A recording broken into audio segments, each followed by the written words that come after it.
Good afternoon, good morning, everybody, depending on where you are in the world. We're just getting ready to go live. This week we are live on Facebook, YouTube, Twitter, and Twitch, and the website. But not Amazon Live this week.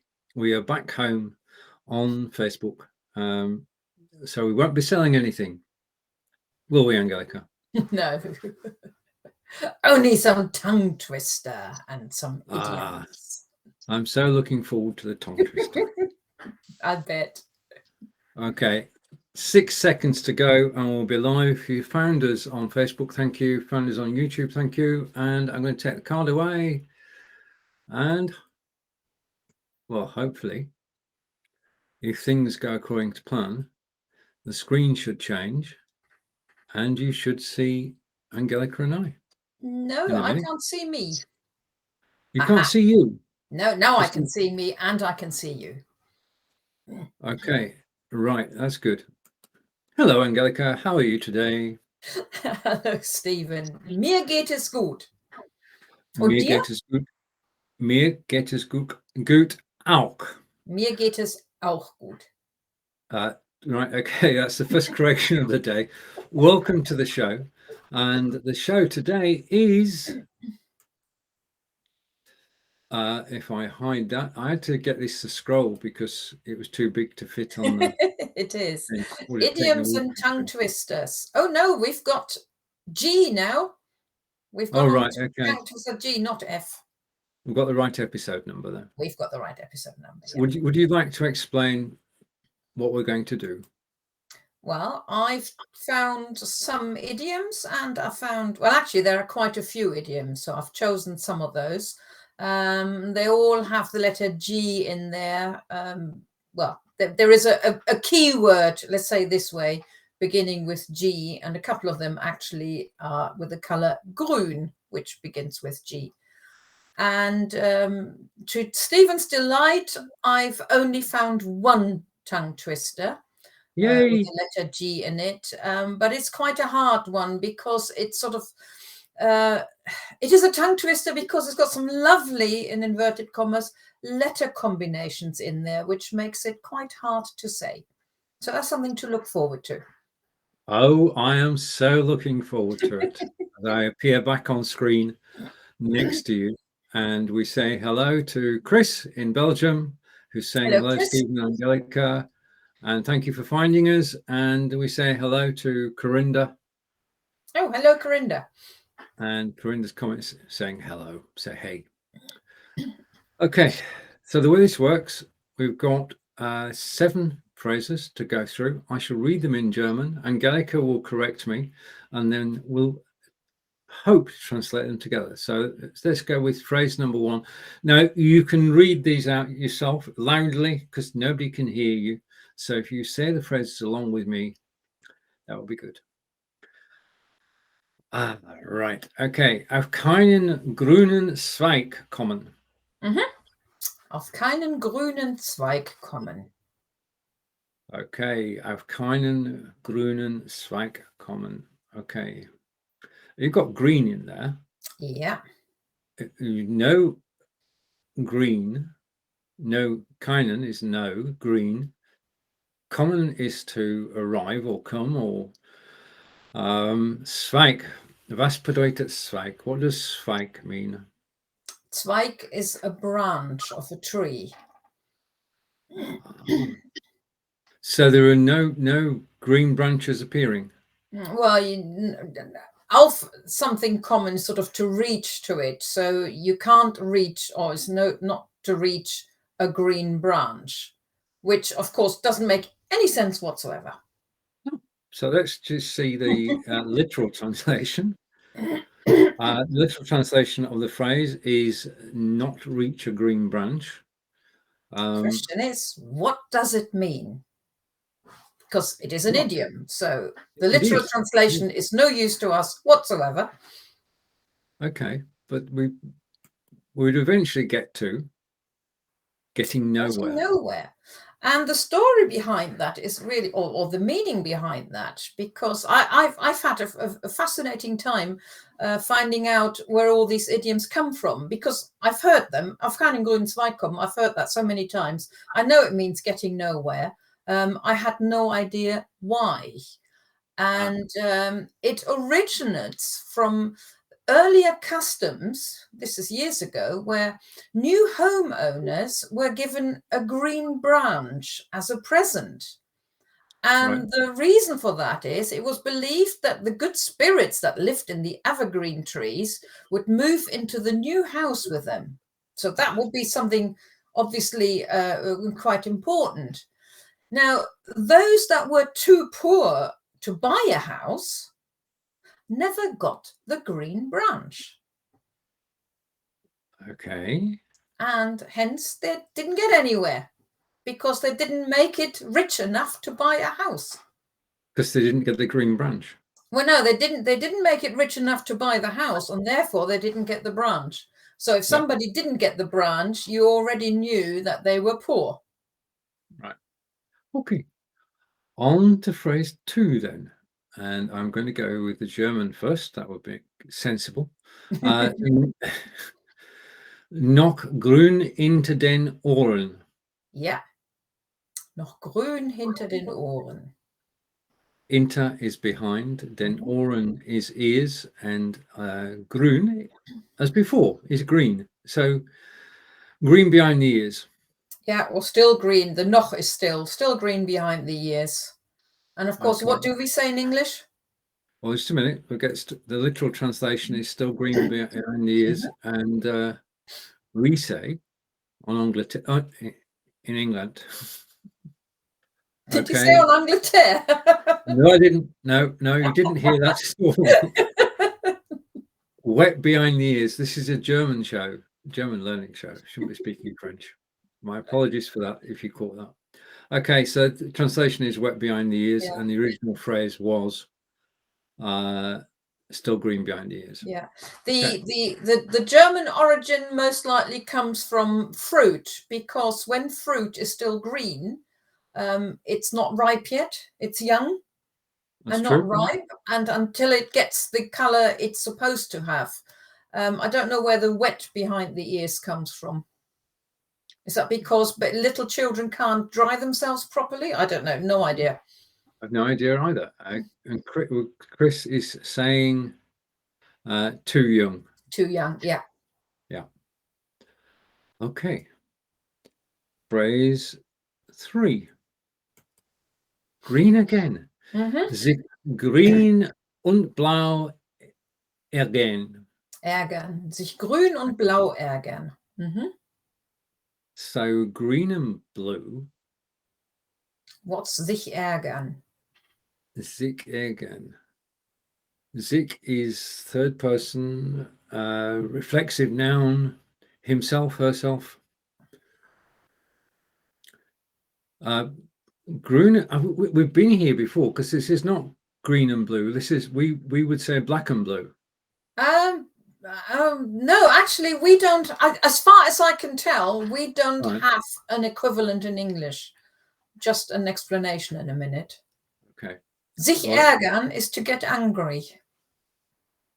To get green and blue angry. Yeah. I don't think we have an idiom about getting green and blue angry. So the meaning is really, well, you can show you in a minute when you get to the actual meaning. Okay. And I'm just going to scroll down, and the translation is to be extremely angry. Extremely angry. And when I did the research about that one, I only found out that the origin of that German saying isn't very clear. But a lot of phrases use colors as intensifiers. Right. Okay. And if sich ärgern is just to be angry, but if you're really angry, then so they use the green and blue as an intensifier. Understood. Okay, so let's go on to phrase 4, which is a bit longer. We just spotted a whole it. sentence. Oh Great. Einem geschenkten Gaul, schaut nicht ins Maul. Right, now you said Maul, right? So therefore, Okay. Gaul. Einem geschenkten Gaul schaut man nicht ins Maul. All right. Okay. You might be able to guess this one, because actually I didn't do any research on this one, because we have a similar, or almost the same. Well, don't like a gift horse in the mouth. That's the English one, yeah. Okay, let's try and get there. So geschenkten Gaul is a gift, but it's not a Gaul, is it? No, Gaul is just another word for a horse, or it may even be a particular one. It makes sense to use that word here rather than Pferd, because then it doesn't rhyme anymore. Yeah, einem geschenkten Pferd schaut man nicht ins Maul. It doesn't have the same meaning. Whereas einem geschenkten Gaul is far better. So Gaul is an alternative to Pferd, depending on the circumstances. Schaut man nicht ins Maul, in the mouth. Yeah. Maul is colloquial for mouth.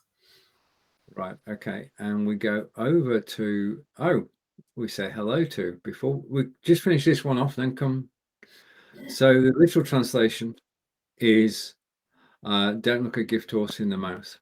Sorry, literal translation. John, you put me off. One doesn't look a gift horse in the mouth. And our equivalent phrase in England is don't look a gift horse in the mouth. Catching up with John. John, thank you for joining us.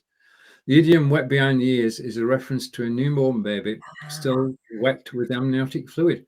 Thank you, John. So I was almost right. I did think of babies, but I didn't think of that. Thank you. We learn things on this broadcast. And over to Chris. And Chris is saying, hopefully, I think that you're really angry. You can't breathe. Breathe anymore because you're hungry. You can get you'll get like a blue color. Yes, I think I read something similar, but it wasn't quite clear whether the meaning came from that. So that could be an explanation. Thank you, Chris. Okay, so phrase 5. Oh, this one is my favorite. Jemandem, eine Gardinenpredigt halten. Jemandem, eine Gardinenpredigt halten. Jemandem eine Gardinenpredigt halten. Oh, right. Okay. Jemand is someone. Halten is to give. Well, halten on its own would be to hold, but eine Predigt halten. Predigt. Do you know what Predigt is? Nein. Predigt is something that a vicar does on Sundays. Preach. To give a sermon. Predigt is a sermon. So what's Gardinen? Gardinen, what's that? Well, I'm going to guess it's gardens, but that's going to be totally wrong. No, that is completely wrong. Yeah, Gardinen are curtains. Okay, and that's why I don't know. Okay, so the literal translation is give somebody a curtain sermon. Now, that doesn't mean that's as we said earlier, these can be nonsensical. That doesn't really make any sense, Angelika. Well, the most interesting thing is I found out the meaning of it, which is absolutely fantastic, or where the origin, where it came from. And the origin is think back to the old days when the beds had curtains around. Okay, those sort of curtains. Those days, those sort of curtains, not the curtains on the windows, but the curtains around the bed. If a husband came home late and drunk and whatever else, it was behind the curtain that the wife was allowed to tell him off without him losing faith. And nowadays it's used for anybody. So this is now you can tell somebody, it's giving somebody a telling off. And nowadays you can tell anybody off. It's not for the women, the wives, to tell off their husbands anymore. But when I looked again, I think earlier on, before I sent over the sentence to you, apparently a curtain, it actually comes from the English, a curtain sermon, which I'd never heard before either. I've never heard that. So that's... So you obviously never got one then? No. Well, not saying I didn't get a telling off, but I never got a curtain sermon. And our equivalent is to give somebody a telling off, which is what you just said. So yeah, okay, curtain sermon. That's lovely origin story. I thought because I knew this saying. I've known this for years, but I never really thought about where it came from. And I always wondered. I always imagined somebody standing at the curtain, but actually, if it's behind the bed curtains, that makes a lot more sense. It does. Right, on to phrase 6. This is our final phrase before we get to the wonderful tongue twister. Einen grünen Daumen haben. Ja, einen grünen Daumen haben. A green. To have a green Daumen. Should I know this one? Das ist der Daumen. Thumb. Yeah. To have a green thumb. Yeah. To be a gardener. Well, it's exactly the same translation, isn't it? There is no idiom. Well, we can do a literal translation and get our version, to have a green thumb. Our version is actually slightly different. Oh, wait a minute. Oh, to have green fingers. Yeah. Okay, so okay, thank you for the image of the thumb. Okay, right, everybody, stand back. This is this week's only tongue twister, but as we would say up north, it's a good one. And I did for my sins, because I knew this wouldn't actually fit on screen. Just give me a second, I'm messing about with something. Hide. Okay, hide. I broke it.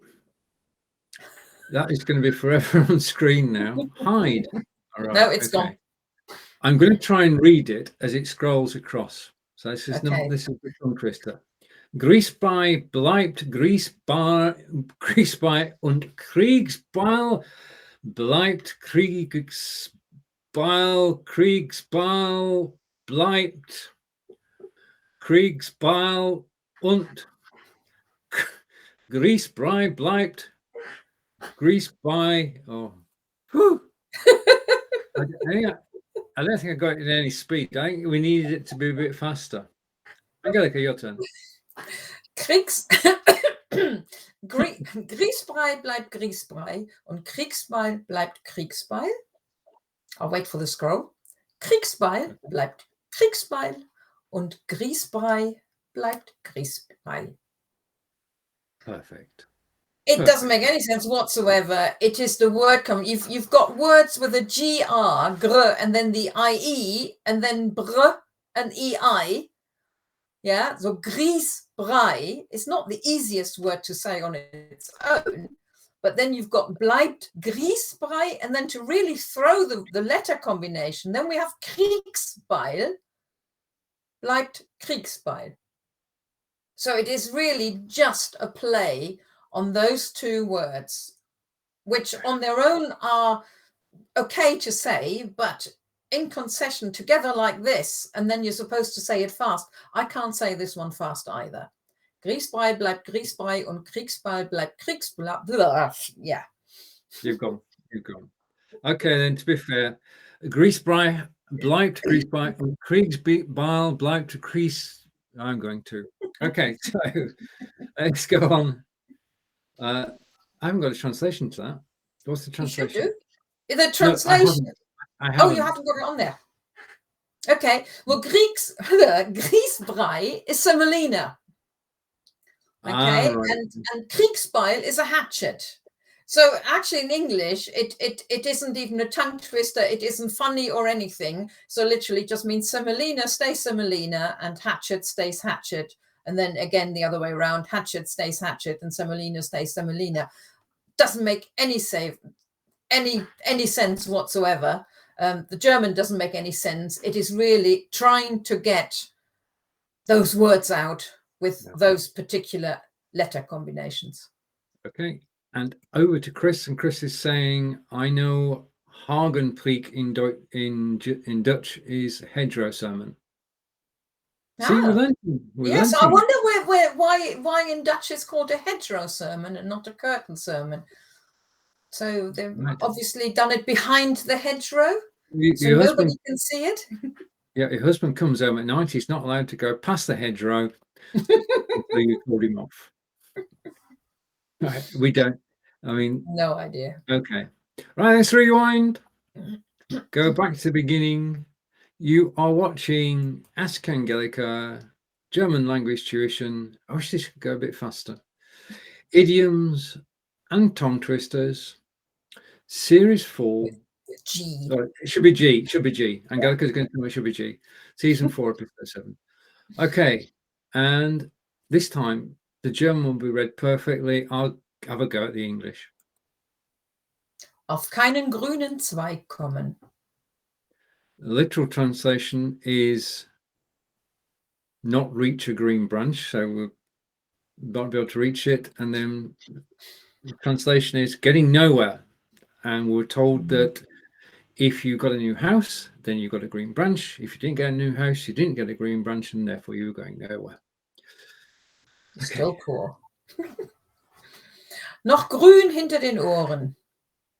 Okay, and we went for the literal translation, which was still green behind the ears, which translated to wet behind the ears. And both Angelika and I said, what does that mean? And Mr. Upton gave us a derivation, which I'm going to show on screen now. I'm brought it just a minute. The idiom wet behind the ears is a reference to a newborn baby still wet with amniotic fluid. See, we do learn things. Okay. So on to phrase 3. Over to you. Sich grün und blau ärgern. And the literal translation is get angry, green and blue. And the exact equivalent in English is to be extremely angry. Yeah, we don't have an idiom for that, really, do we? No, we just lose the plot. Or swear, I guess. There would be swear words in it. Okay. Einem geschenkten Gaul schaut man nicht ins Maul. And the literal translation is one doesn't look a gift horse in the mouth. And our version of that is don't look a gift horse in the mouth. Okay. Verse 5. Jemandem eine Gardinenpredigt halten. Literal translation of phrase 5 is give somebody a curtain sermon, which we'd all never heard of before. And our equivalent is to give somebody a telling off. And Chris said, oh, wait a minute. I'll get this the right way around in a minute. Right, I'm going to try again. I've broken it. No, I haven't. Okay, and Chris said, I know Hagenpreek in Dutch, sorry, is a hedgerow sermon. Okay, verse 6. Einen grünen Daumen haben. It sounded pretty much like that when I said it, which is good, really. And the literal translation is to have a green thumb. The garden equivalent for the allotmenteers watching is to have green fingers. Okay, and now the tongue twister, we only have the German version of. You have to trust us on the English version, and Angelika and I will chant it out afterwards. Angelika, it's over to you. Griesbrei bleibt Griesbrei und Kriegsbeil bleibt Kriegsbeil. Kriegsbeil bleibt Kriegsbeil und Griesbrei bleibt Griesbrei. Well done. That's probably as fast as I can go. No, that's good. I mean, it's crystal clear and all the words were right. And the translation is semolina followed by semolina and more semolina, along with. You want to read the translation? Well, literally, it means semolina stays semolina and hatchet stays hatchet, which I mean is complete rubbish. But then it's complete rubbish in German. But in German, at least you've got the fun of getting those letters right and the pronunciation. This is true. Right. When shall we return again, Angelika? In 2 weeks' time, when I will have found something with the letter H in it. Excellent. Okay. Would you like to close today's show? Yeah, okay. Well, thank you for watching. Thanks for joining in. And we'll see you in 2 weeks' time. And until then, it's just for me. Und. Oh, I've got to do this one. 3, 2, 1. I've got to appear on screen as well. Okay. Tschüss von mir. Tschüss von mir. Bis später. Thanks for watching. Take care. Have a great weekend. Okay, so I'm just waiting for the signal.